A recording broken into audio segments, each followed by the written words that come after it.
strong tank jungle. If I you feel do like want to go. blind picking Mundo into Canyon is a risk. It is. I mean, blind picking anything into Canyon is a risk. No. Picking anything into Gen.G is a risk, buddy. You got to be able to pick some things. Sure. I'm just saying that if we're gonna, are we really gonna blind pick a Mundo? I mean, game 3, I guess the options, but blind pick an Annie. Okay, Annie was buffed a little bit on the previous patch. Okay. I'm immediately thinking, like, the way you beat Annie is you kind of outrange her. You could do Victor if you want to survive the burst and do, like, Rod of Ages Victor builds. Is it? You could do Azir. It's a little risky. But, yeah, I mean, Chovy's Azir is probably fine. I feel like he won't do it, though. Anyway, Ambessa is currently the hover, a flex pick. We play both top and jungle. We'll see what direction they choose to go. They don't have to decide right now. With Yunara gone, I'm thinking about 80 carries that might be really important at this point in the series. Corki, we haven't seen a huge amount of just yet. Could look towards something like the Jin as well if you just want an 80 carry that stands back as your team engages. Kai'Sa if you want follow-up on a dive composition as well. I'm pretty clever, don't you think? Or Victor. I've always thought you were very clever, Ben. You liar. Yeah. No, I've always thought you were very clever. I just like picking it apart. Oh, no! Get rid of noob. Obviously it was Wei. Obviously. Oh, Chovy, you tease me. Okay, yeah, I mean, Hui it pretty much does what we were talking about in the context of range, right? He basically keeps Annie away from him and is relatively safe. So now, JDG, are you going to do the Annie Wukong? Yeah. Funnily enough, a 2023 JDG special. That was? A different iteration of JDG, but very much still holds true to this day. Gives you a really powerful level 6 spike. And yeah, it's a fast combo in that flash, bear, stun, fiery death into knocked up into the sky, into lots of damage being done everywhere. Seems though instead they want to prioritize their bot lane. They want to get the Kiin army. Gen.G can't match both, which means the JDG can then pinch the pool afterwards. But Gen.G could just secure their top side if they want, or they could look to lock in a support. Maybe a Thresh if they want a hook champion, maybe even Nautilus. Yeah, the only risk with like a Nautilus is you are going into an Annie, Nami, Corki, right? Like Corki can Valk away. If you catch the Nami, sure. But if you are in there and the rest of your team isn't there to follow up, you are kind of just They're going dead. in there. They are going in there. Everyone is going in there. It's true. There's the Nocturne. Now, normally, we've cast a lot of EU Nocturnes. That we have. And generally, if it doesn't have proper follow-up, I don't love Nocturne. Sure. Because he's just kind of like, I'm diving onto a backline alone. Yeah. Which is often why we see Ori Nocturne. Often it's paired with something with like some good burst Kai'Sa or whatever. or, yeah, something like that, right? But this is Canyon's Nocturne, so I have to reshape my perspective of how Nocturne is to be played. Nocturne is he's an electrician in Canyon's hands. Tell me. Turns off the lights. Yeah. And then they just play around in the dark. He doesn't actually have to go in. It's I'm just going to turn off all these lights. Absolutely. Good luck. I have my night vision goggles. He's kind of an electrician / ninja, apparently. Right, yeah, absolutely. He's got his goggles on. Yeah. And then the other team is just like stumbling around trying to find anyone. Yeah, absolutely. Yeah. And I mean, Hui, the range we talked about earlier, yeah, he's got the, again, what I know it as Severing is it's Bolt? QW, right? That's how I know Severing it. Bolt. It is Severing Bolt. Okay. But QW is is good, Severing following Bolt, up with the Nocturne. And then Ambessa's going to be that natural follow-up as well. Now, the Wukong ban, we kind of expected Wukong to be the priority. Gen.G aligned with us and said, you know what, we're going to take that out of the pool. Jack's going to be removed as a response to the Ambessa top lane from Xiaoxu. I think that makes sense. I think Xiaoxu, he demonstrated that he's got the moves. Oh, yeah, right? 100%. So taking away that counter pick, I think makes a ton of sense. The Nautilus that we just discussed, going to be removed from the side of JDG. Are they concerned about another hook champion? No, the Renata. Okay, so they are going to look for some type of engage. Is it a Malphite medic? How are you feeling about that? I'm not a massive fan of Malphite. I mean, Malphite into Ambessa is fine, right? Yeah, I mean, I feel like they probably want to see what AD carry or support comes through. I think the problem, you're saying JDG pick Malphite top? No, jungle. Oh, jungle. I mean, I'm looking at JunJia's pool, and one of his most played is Malphite. I think the risk is if you Malphite ult the backline and then Paranoia comes out. Okay, with Alistar, I don't like Malphite anymore. Can't see anything on the. Yeah. You know, there's a Silas possibility, although you kind of need an AD top if you're going to do that. I wouldn't mind Silas. Your comp's a little bit squishy. You don't really have anyone to tank Baron. They might do a Scion top. Maokai, I don't like it, man. I don't like Maokai with like an AP mid. The main reason is just, so you want to build Merc Treads against Annie. Sure. So if you then pick Maokai, you're now just getting extra value out of your Merc Treads. That's true. As opposed to something that's just a little bit... That's why Wukong is such a great pairing, because like, oh, you're going to build armor boots? Well, now Annie's having free reign. But if you don't build MR, then your Wukong's going to do a ton of damage. So I don't love Maokai. I understand why they're doing it. Okay. It's a good team fight control. They don't really have an engage, and so Maokai kind of acts as a pseudo-engage. And the Zehen's going to be that follow-up. I'm concerned about how much range JDG really have available to them playing into Hui. I feel like Chovy's got like all the space in the world with a comp like this. And I think as long as Duro doesn't overcommit, they're chilling. They are mega. And if they go Sivir, oh, Sivir I think is so good. The spell shield to mitigate. Okay, they're going Jin. All right, I mean, that's also fine. I mean, it's the same idea, right? You just stand a mile away and you curtain call and the rest of the team goes in. And you're like, cool, excellent. I was thinking about it actually, like Sivir is actually relatively short range, all things considered. Whereas Jin, you're completely right. The ulti gives you so much space. And now like, Jin, on paper, this comp seems a bit like it wants to do two different things, because you've got Ambessa and Nocturne that want to dive forward, and you've got Chovy on Hui and Ruler on Jin that want to play back.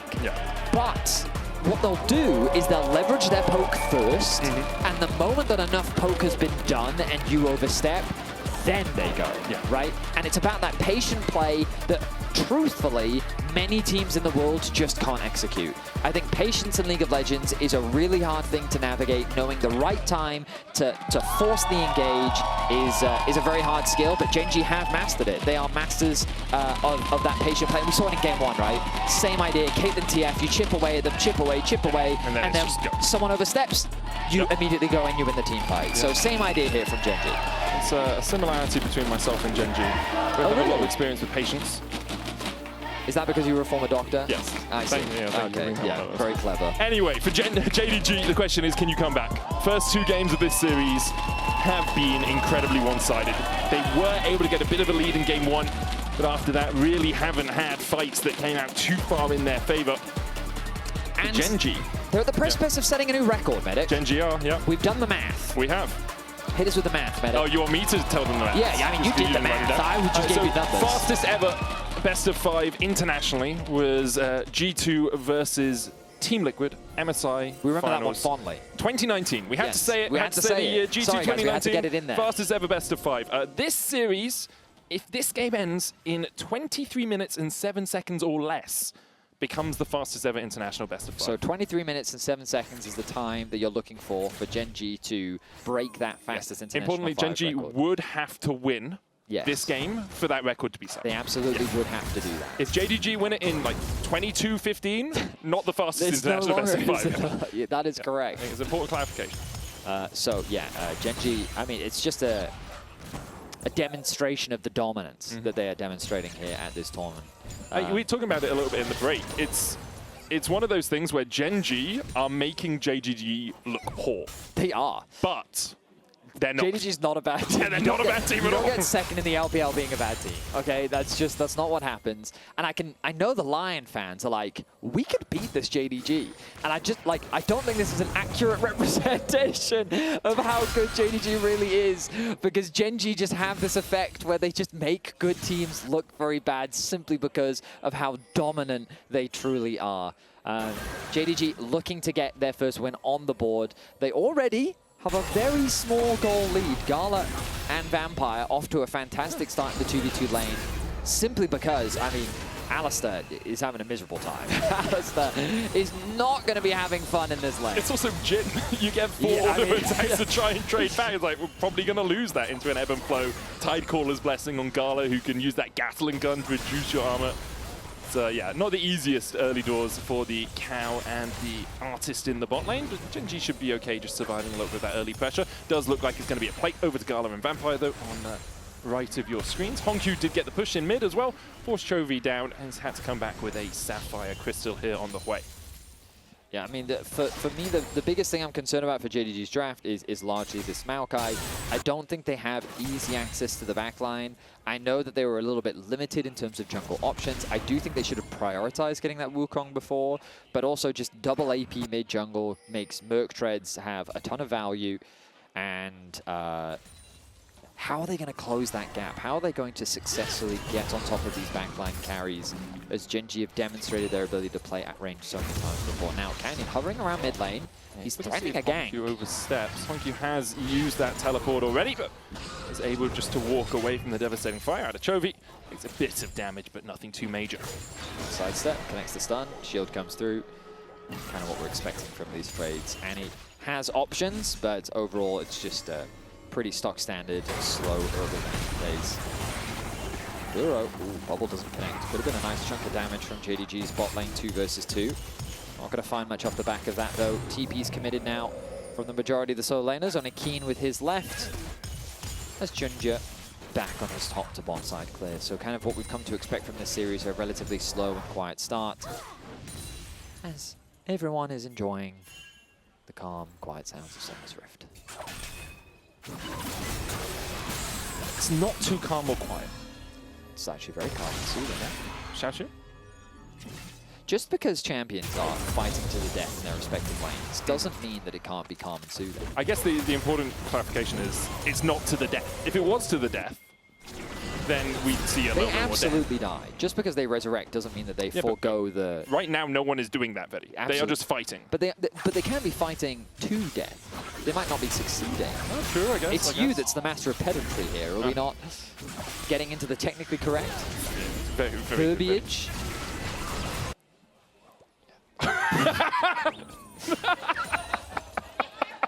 All right then. That's just quintessential support gameplay right there. How's it going? Remember and Duro just standing next to each other at modem. You're like, yeah, wave stays good. What's yeah, up, for me, man? wave stays good. Yeah, right. solid. You know, Cool. I'll take it. It's fine. Oh, Duro with the. Wait, can't Vampire build stacks hitting Duro? Only when Gala's nearby. Yeah, so he needs Gala to get nearby. As we see Chovy getting caught in the mid lane. Tibbers coming down. No follow-up CC onto Chovy means that he can just flash away. Yeah. Yeah, but it does mean though that when HongQ gets his ulti back up later on, flash Tibbers going to be something scary for Chovy to have to navigate. Getting that level advantage was a nice touch there from JDG, knowing that they had that small window of opportunity to make the play happen. Trade flashes. Small advantage gain for JDG overall. As the junglers continue their clear. Duro, ooh, nice combo. Bubble doesn't connect.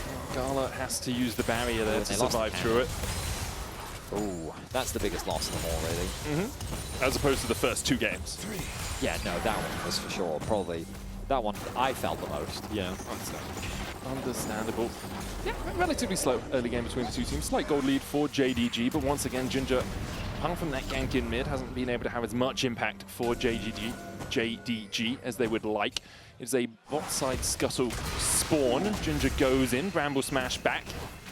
Both of them have that upgraded smite. So this is contestable. HongQ, it is contestable, as you say, is going to force Gen.G away, and because of that, JunJia will get the level 6, and I think Gen.G might have to give up the first Drake of the game. Ooh, I don't know about that. That wave still needs to be caught in mid lane. Chovy's got the push. The bot wave needs to be dealt with still. Canyon not level 6 just... Oh, wow, okay, we're committed. Going out from a long way away. Ruler and Duro might have to flash the cleanse out from Ruler immediately, but look at the damage onto him. Good Aqua Prism landing onto Duro. Canyon stopping his back means that JDG won't go any further. Okay, so JunJia using his ult very early means he won't have it for the fight, but Canyon's not farming anything right now. He's still half a level off. Okay. Okay. All right, this looks like this is going to be Dragon for JDG. I think this is their first Dragon of the series. I think so too. Yeah. Right now, this is not looking like a 23-minute and 7-7 victory for Gen.G. Right now. We're 7 minutes in. It's the second Drake fight. Yeah. Every time it's been the second Drake fight. Yeah, no, you're right. But look at this, a 700 gold lead. Now, some of you at home, if you've just tuned in, you might be wondering, wow, I feel like they're being a little bit condescending. You know, like, and the truth is, Gen.G, if you've only just tuned in, they won a 23-minute game, and then they won a 24-minute game. So, honestly, we're kind of just hoping for the best for JDG, that they can show us something as we get closer to the mid-game, because Gen.G have been nothing but a force in this series. And you have to remember, like, JDG have kept one of their players from last year. It's Xiaoxu. JunJia and HongQ came over from CFO. Gala and Vampire have joined the lineup. Vampire, a rookie to the international stage, alongside Xiaoxu.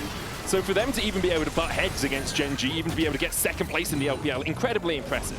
Tabi has led them really well as the Grim Deliverance coming down with Paranoia there for the chase. Cultivation of War, that passive on Xiaoxu will bring him back to life. Gen.G, though, still looking to take him down. The curtains open on HongQ, and they close immediately as Chovy secures the kill. Meanwhile, on the top side, Xiaoxu's got a fall as well. And Gen.G roaring to life in game 3. And just like that, the gold swings. Gen.G find plays across the rift. They make magic happen in mid lane. They find a nice gank in top. JunJia was too far away to help this top laner out. And even though Xiaoxu, he actually came so close to getting a kill back onto Kiin, he just didn't quite have the damage.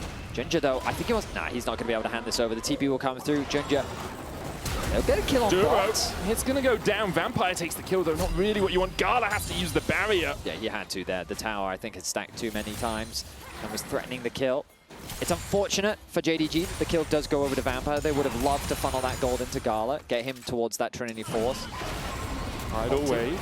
Rula does have flash, uses it away from the activism. Gala Valkyrieing forward, flashing himself as well. And with a phosphorus bomb and the Gatling gun, Gala rattles through Rula. Okay, nicely done there by the bot laner JDG. Really coming to life here in game 3. Rula expecting the bot lane to have gone back to base, ends up getting punished. He thinks that he's safe because he has his flash, but he ends up paying for it. Vampire, he's fine. He's not going to be interrupted by Duro. But a nice advantage gained.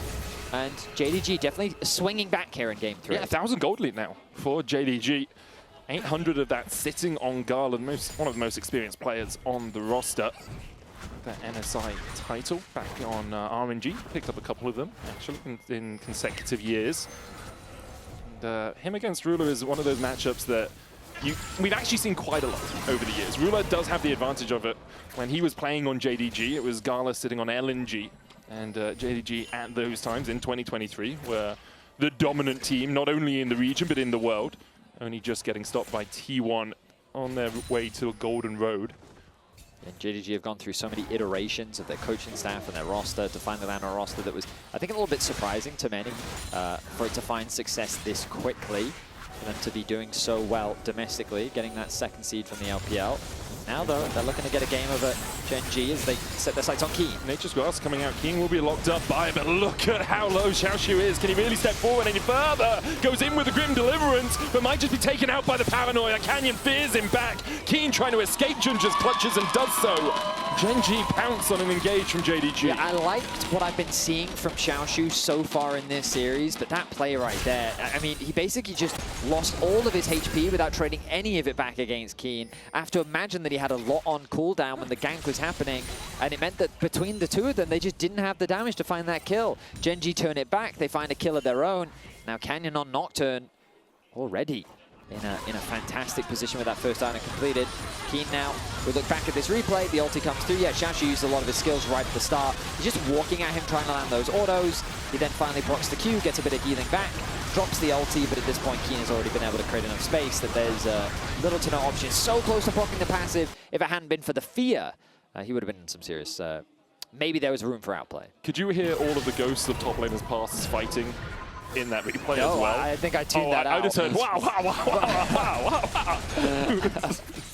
Tons of fighting happening in the top lane, but yeah, Canyon 2-0 now on this Nocturne, as you say, Vedi. Still a pretty even game between the two teams. 30 seconds on the next Drake, though, and this is where the games have been exploding in Gen.G's favor. You can see Duro and Canyon working together in that bot side river to get control. Going to get the knock up onto JunJia here, just to try and force him out.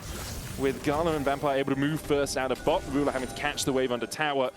Duro and Canyon back away. Just a really subtle thing there that Chovy did. He denied an entire wave from HongQ underneath his tower. HongQ didn't want to expend the stun to last hit some of those melee minions. So as a result of that, Chovy actually threw down the root that if HongQ had approached too closely, it would have just cost him his life. So an entire wave completely denied. And Chovy, like, these are the small things that Chovy does to build up a 1v1 lead against his lane. He's 1,000 gold ahead, Vedi. Yeah. 1,000 gold ahead. Yeah, I mean, he's secured 3 plates in mid lane. Yeah. He's gotten a kill. And, I mean, he's got 16 CS ahead. So he's in a fantastic position right now. Basically matching the lead that Gala's had. Chovy, once again, continues to be one of the best players, if not the best player in the world this year. Let's see. CSD at 14, usually something everyone talks about. You're Chovying. people are getting more farm these days with, you know, more minions available on the map, but Chovy continues to impress over in the LCK. He absolutely does. And game one, he did get solo killed, but it didn't really matter in the grand scheme of things. His Twisted Fate, he was able to bounce back beautifully. And so far in this series, I would say he's been very clean, doing what he often does, just dominating his lane opponent. And HongQ has done a really valiant job of putting up a good fight. Very aware of an engage. Ooh, nice interrupt on the back there from Kiin. When we talk about best players, I think like Kiin is kind of the player that coming into this tournament, people are looking at like, I think he is the best player in the world right now. This series, though, not been his best, I will admit. Maybe just a start to the tournament. Like, that doesn't mean that he's had... he's definitely had some solid plays, but, I mean, Xiaoxu getting the solo kill in the previous game as well. This series very much feels like it's largely been driven by Canyon and Chovy. I mean, with Ruler to a degree as well. I mean, it's one of those things as well you don't appreciate it. We talked a lot about it, but Duro, like, you're just seeing it now. You just look at the minimap, there's 2 wards every time, enemy jungle, every time. Duro is so good at getting that deep vision. He is really just, he's super, super consistent at it. He's always tracking where the enemy jungler is, and it makes Canyon's life just so much easier when he knows exactly what the enemy jungler is up to. So credit to Duro. Like, he doesn't necessarily make the flashiest plays. He had that blast cone play, of course, in the Java one, which was always entertaining to watch. But yeah, his vision control is absolutely immaculate. Makes it much harder to just play the game. Really does. For JDG, though, they've escaped the second dragon trap that has been laid in the last couple of games. The goal difference isn't that... It's all pretty much on Chovy. Yeah. So now, if you kill Chovy... I mean, Gala's 1,000 gold ahead as well. Yes, he is. You can compare Kiin ahead of Xiaoxu and Gala ahead of Ruler, and then Chovy is the guy that kind of sits in that. But when we look at the Coinbase gold round, you can see that that is where the gold lead is for JDG right now, and that is the player that we're watching. This bot lane can step up and potentially make magic happen. Remember, 2307 is the number for Gen.G if they want to break that record. I feel like we've walked away from that. We may have, but again, Gen.G, you never know. Yeah, I mean, if they manage to win the game, I'm going to be honest with you, Medic. When 1647 happened, the game state was not in a position that I thought 1647 was going to happen. That's very true. That is very true. JDG looking up towards the top side. The Rift Tower held down a lot with that 1647. Here, looks like JDG are going to be able to secure it. All the neutrals, apart from the grubs, going over to them. While this is happening, HongQ is getting forced away from the bot lane tower. Gold being given over to Chovy once again, alongside Canyon. It's going to be almost a 2K lead for Chovy when this is complete. That is a juicy bit of gold that has just been injected. TP committed top side. It feels like JDG want to make the cross map. Grim Deliverance going in. Kiin flashing, dashing underneath the tower. HongQ on his way across. Kiin trying to clear out the way. Public execution goes wide as JunJia goes in with a twisted advance. And down goes Kiin. JDG collapse on the top side of the map. Meanwhile, Gen.G continue to push through bot. I think they need to use this Herald top now to get some momentum back. They're getting a ton of plays in the bottom lane. Bubble. Great bubble out of Vampire. Uses the heal for the extra movement speed, but can't really follow up any further on it. I really want to see this bot tower, though. Like, I feel... Oh, my God, they're just going to get it. Like, look at the gold that's being injected into this duo right now. Chovy, how much is he going to pick up? Well, okay, 85. But collectively, across the tower, they got a lot. He's got a 2.1k gold lead. Does he have enough to just finish an item? Let's see, he's got a Codex. He goes back. And yes, he does. Horizon Focus just going to be finished. Okay, so he's a full item up over his lane opponent. We'll look back at this top lane dive. A little to break down here, really. They force the flash out early. He's got very few options. Kiin can't do much to outplay this, really. And I think that Gen.G do the correct call. They just continue pushing. There's no one that can answer them, really. And so another tower secured. That mid tower is getting very low. Chovy going to last hit it. Another tower secured. I mean, Chovy is just so wealthy right now. Absolutely monstrous. Next Drake up in 40 seconds time. JDG can still hang their hopes on an Infernal Soul. Yeah, this is an exciting one because, I mean, double Trinity Force completed for JDG. Of course, Chovy is the biggest difference maker. And again, we come back to that question. How do you get onto Chovy? JDG don't have the easiest engage tool. They've got good disengage. They've got great zone control. Nami plus Maokai. You can occupy a lot of space, but can you get onto the threats? That's the big question. HongQ can flash Tibbers. Meanwhile, on the top side, see the public execution. Grim Deliverance exchanged between Kiin and Xiaoxu. Dreaded Return not going to hit onto Kiin, who is able to walk away. Does have the TP, trying to get away from Xiaoxu right now as JunJia's forced away from the Dragon Pit. Teleport out from Kiin. Xiaoxu has a TP of his own. Will want to go back to base first, though. If they are going to try and contest this, We'll see if he goes for it. JDG fronting up. Nature's Grass coming out. GenG puts the Riptail down as well. The Nature's Grass route only lands onto one. Canyon with the smite there, managing to secure the Drake. Meanwhile, Duro looking for that back line. Can't get in far enough, but GenG still very healthy. Xiaoxu with the flank position. Duro with the knockup, trying to headbutt him away from Ruler. Chovy in the middle of the pit now as Gala begins to open up. Chovy has the flash. Gala, flash Valkyrie, gets the kill. They'll chase Ruler out. He flashes as well. Kiin's now joined the fray. JunJia flashes away. Canyon looking to kill off Tibbers here with Kiin, but can they extricate themselves from this situation? Kiin doesn't have the public execution. The curtain's open. 1 shot, 2 shots, 3 shot wide. Gala kills Kiin. Vampire flashes away and survives. JDG win the fight. For the first time this series, JDG get a winning team fight against Gen.G. A lot of it needs to be thanked by Xiaoxu. By forcing Kiin back to base that early on, by getting him to TP, it made it so much harder for him to get involved in the fight. That meant that JDG had the numbers advantage coming into this Dragon fight, and Gala did exactly what he needed to do. He set his sights on Chovy, he looked to remove him from the fight, and he succeeded beautifully. So the ultimate comes out early from the Maokai. While the Dragon gets secured, they turn their attention on the Duro, but look at this TP from behind. Xiaoxu comes in from the flank. JDG have lost a lot of HP, but with the arrival of their top laner, now the fight becomes a lot more playable. They've got Tibbers in there for the extra assist. Gala ignores the Nocturne, fully centered onto Chovy. They force the flash out from Ruler, and JunJia's just barely able to escape with his life as well. Kiin finally arrives to the fight, but it's too little too late. JDG, they win a big team fight. It's so close though. A couple of those curtain calls hitting in the end would have been enough, but what a fight. Like, I don't know what we bleeped. Nor do I, but I don't think it was presentable on broadcast. JDG with a 1,000 gold lead. Importantly, they did lose the Drake in that fight, so they are still 2 away from getting sold. Chovy still 2K ahead of HongQ on this way. But JDG have shown us that they can isolate Chovy, take him out in these fights, and Gala so big on this Corki right now. Look at all the Merc treads that are being bought. So HongQ's like, you know what, Void Staff, that's what I need. Either a Crypt Bloom or a Void Staff. We need that magic penetration. Another tower's gonna fall though. That gold difference not significant enough that JDG has a strong foothold. The gold is largely scattered, and it's ultimately become a battle of Gala versus Chovy right now, with the single pieces being that potential difference maker. Can Kiin land an ulti onto Gala? Can Canyon knock out the lights long enough to make it hard for Gala to find the fight? Can Chovy navigate his way around this CC? And with a target on his head, multiple members are going to be eyeing him up to take him out of the fight as quickly as they can. So these fights are going to be exciting. This feels like the closest game we've had so far in this series. Ready. The other 2 games have ended within 4 minutes of this moment. That is absolutely correct, Medic. It is entirely defined as the closest game we have had so far in this best of 5. JDG trying to fight back, trying to prove that Gen.G are not as infallible as they've been made out to be. I mean, yeah, they only lost 2 games so far this year. So for JDG to add another to the record would be a huge achievement for them, which is a crazy thing to say. But all right, let's think about this. A Dragon in a minute and a half. That's likely the next main objective. Both teams want to get as much gold as they can. HongQ, have you finished your second item? That would be huge if you have. Let's see, he's going to go back to base now. JunJia does have the Bloodletters cursed for a little bit of that magic reduction. A little bit off from the Crypt Blue.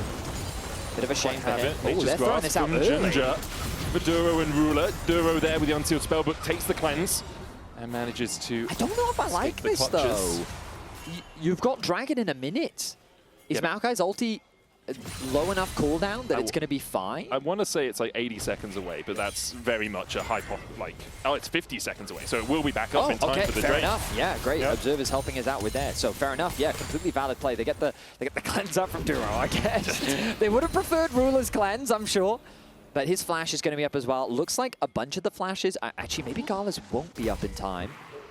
Either way, we'll see as we get closer as JDG just clearing out the vision. Yeah, Gen.G going to have all their flashes for this next fight. HongQ catching that wave on the top side. I imagine maybe one more wave will be enough if he can get it. It's such a nice spike to have ahead of this fight. Duro, though. Duro going in, looking for the engage here onto Vampire with the paranoia there for this follow-up. And the damage from Chovy enough. Spiraling despair for JunJia. and the severing bolt brings lightning down from the sky. The follow-up from Kiin onto Gala, no escape for him. And once again, it's a fight around a dragon spawn that spells the doom of JDG. But it's the Baron that they'll set their sights on. Gen.G, they catch you in the setup. No flash available on Gala, no ulti available for JunJia. Just as you think JDG have got a foothold on this game, an opportunity, Kiin is not going to take it away from them. Chasing down HongQ as well, who will get the stun, but Gen.G can now turn their attention to Xiaoxu, who was starting up the Infernal Drake. They don't want to give anything over to JDG. Xiaoxu still has that flash, has the Grim Deliverance. TP coming in as Chovy's going to join the play. Kiin diving on towards the Drake there as Baron secured for Gen.G and JDG forced to walk away from the Dragon. No soul point for them. Gen.G are taking everything. Here comes the Maokai, the ulti is available. Nature's Grasp in, looking to catch onto Chovy, but blocked by Kiin so well. And here comes Chovy's damage to the fore once again. The spiraling despair on JunJia is matched only by the despair for JDG. They thought they could take a fight, but Gen.G are just better. Just like that, all of the hope is stripped away from JDG. Gen.G in devastating fashion get a fight, get the Baron, get the Dragon, and then win another fight. JunJia went back to base after his death, obviously, and then comes back out and dies again. Absolute devastation for JDG as Gen.G take a firm foothold here in Game 3 and are looking to close this series out in a 3-0 fashion. Have another look at this. This is the catch onto Vampire. I Just really stepped thought up this for vision. play was in. I thought it was way too deep. I thought they were going to get punished. But they have enough damage. They know that there's no flash available. Only just now is the flash coming up for Vampire. And then the long-range damage. And then the commitment from Kiin as well.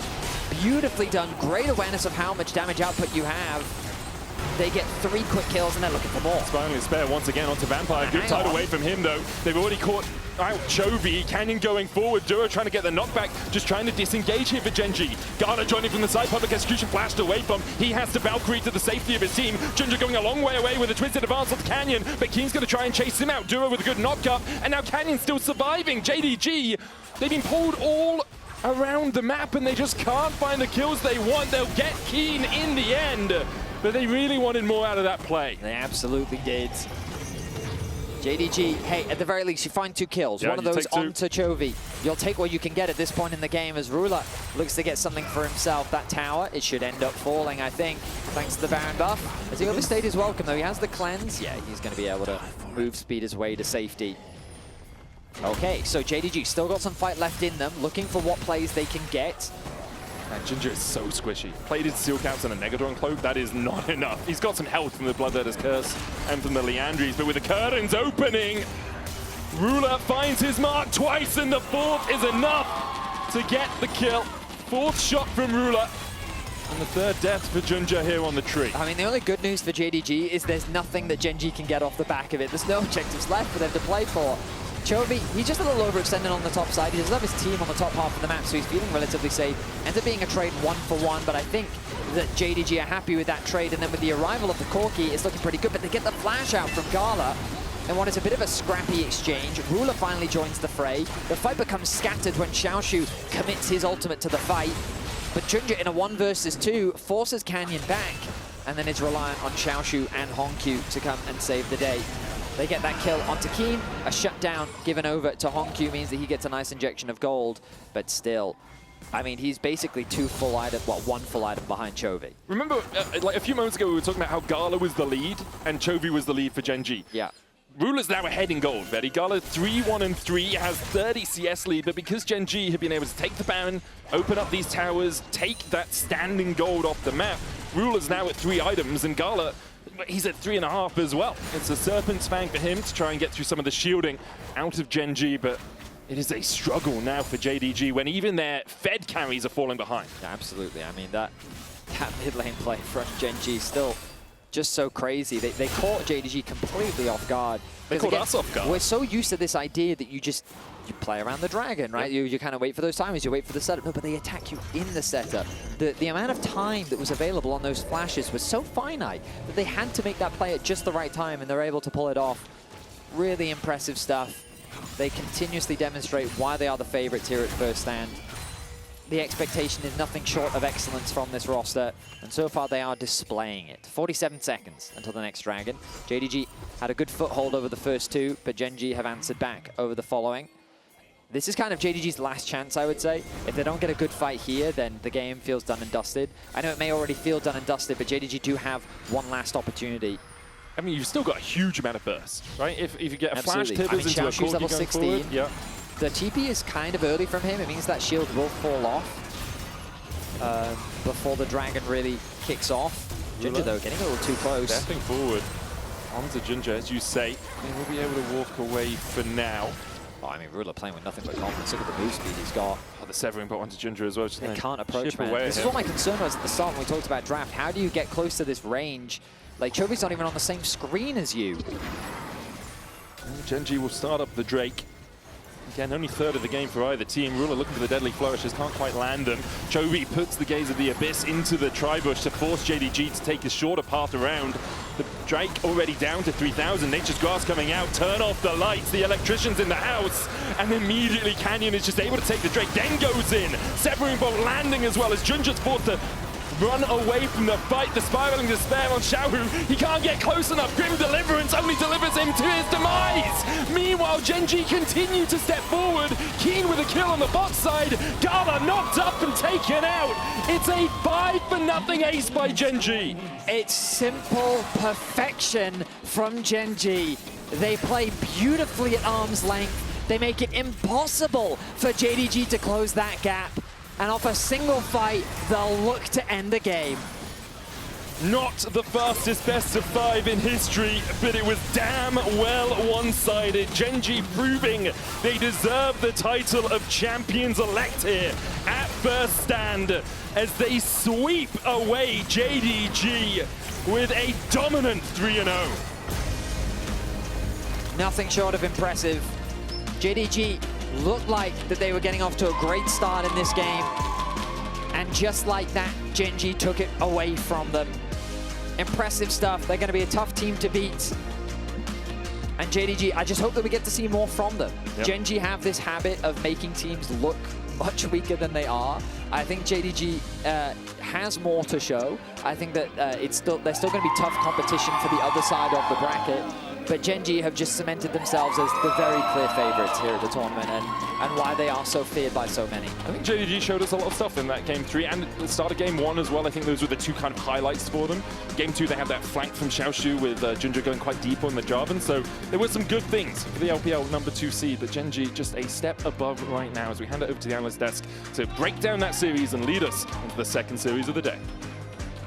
A step above, I'm not sure. They're an entire ladder above right now of the rest of the teams. That was Kiin. Yeah, and I mean, like, the big thing is, Kobe and I were preparing because we're like, wait, JDG had they did so some much better what we setups, right? Like the mid gank into the scuttle, into the first Drake. Like, we were all prepared. We're like, okay, Kobe's predictions they're getting be dragons. Right. Yeah, they're gonna take a game. And no, Gen.G also have amazing team fighting. Man.